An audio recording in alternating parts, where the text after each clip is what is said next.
Hi అండి, అందరికీ నమస్కారం. Welcome back to my channel. ఈ వీడియోలో పెన్షనర్స్ అందరికీ కూడా ఇప్పుడే అందిన తాజా వార్త అండి. సో ఆ వివరాలంటూ ఈ వీడియోలో తెలుసుకుందాం. దయచేసి వీడియోకి ఒక లైక్ చేయండి. విషయానికి వచ్చినట్లయితే ఏబీ పెన్షనర్లకి కమ్యూటేషన్ కాలం అనేది 15 సంవత్సరాల నుంచి 13 సంవత్సరాల వరకు తగ్గింపునకు ప్రభుత్వానికి రిప్రజెంటేషన్ ఇచ్చిన ఏపీ పెన్షనర్స్ అసోసియేషన్ అండి. మరి విషయానికి వచ్చినట్లయితే ఉద్యోగి రిటైర్మెంట్ అయిన తర్వాత కూడా వచ్చిన బేసిక్ పెన్షన్లో కొంత భాగాన్ని నగదుగా మార్చుకునే రుణ సౌకర్యాన్ని కమ్యూటేషన్ ఆఫ్ పెన్షన్ అంటాము. మనం తీసుకున్న కమ్యూటేషన్ మొత్తం నగదుగా డ్రా చేసిన తేదీ నుంచి 15 సంవత్సరాల పాటు మన పెన్షన్ నుంచి నెలవారీగా రికవరీ చేస్తారు. మనం కమ్యూటేషన్ ద్వారా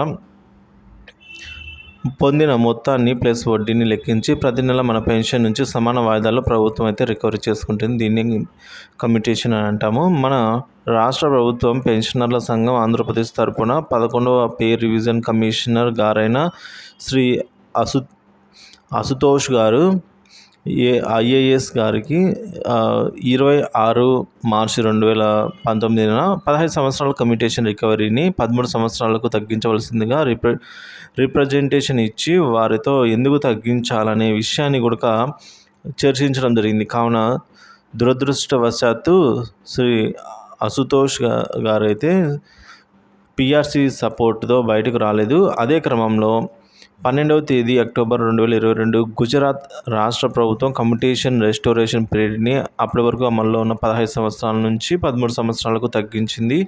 అదే నెలలో 20వ తేదీ అక్టోబర్ 2024 మన state government pensioners association Andhra Pradesh వారు కూడా ఆంధ్రప్రదేశ్ రాష్ట్ర ప్రభుత్వానికి కమ్యూటేషన్ కాల పరిమితిని 15 సంవత్సరాల నుంచి 12 సంవత్సరాల వరకు అయితే తగ్గించాలి అని చెప్పేసి కోరుతూ రిప్రజెంటేషన్ ఇవ్వడం జరిగింది. కానీ ఇంకా ఫలితం రాలేదండి. కానీ ఈ మధ్య కాలంలో సుప్రీంకోర్టు వారు కమ్యూటేషన్ రెస్టోరేషన్ కాల పరిమితిని 15 సంవత్సరాల నుంచి 12 సంవత్సరాల వరకు మరియు 10 సంవత్సరాల వరకు కూడా తగ్గిస్తూ తీర్పు ఇవ్వడం జరిగిందని వార్తలు సోషల్ మీడియాలో తెగ వైరల్ అవుతున్నాయి.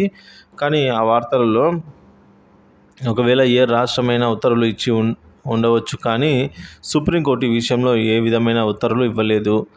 సో కమ్యూటేషన్ రెస్టోరేషన్ విషయంలో ఒక రాష్ట్రం ఒక విధంగా, మరో రాష్ట్రం మరొక విధంగా ఆయా రాష్ట్ర పరిమితులను బట్టి తగిన నిర్ణయం తీసుకుంటున్నారు.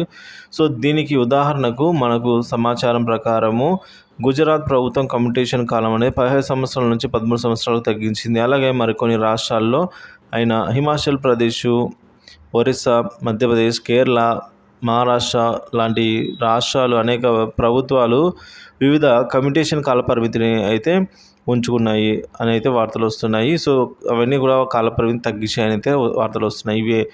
ఇవన్నీ కూడా వార్తలు మాత్రమే అండి. మనకు మాత్రం అధికారికంగా ఎటువంటి లెటర్ కానీ అయితే మనకు లేదు. సో ఉత్తర్వులు అయితే ఏవీ లేవు. ఒకవేళ ఉత్తర్వులు ఇచ్చి ఉంటే వాటి గురించి మనం పొందుపరుచుకొని కార్యాచరణ రూపొందించుకోవాల్సిందిగా అయితే ఉన్నది. కానీ మనకు అటువంటి వార్త అయితే అందలేదు. సో ఇదంతా అవాస్తవం. Thank you friends. Please like, share, subscribe my channel.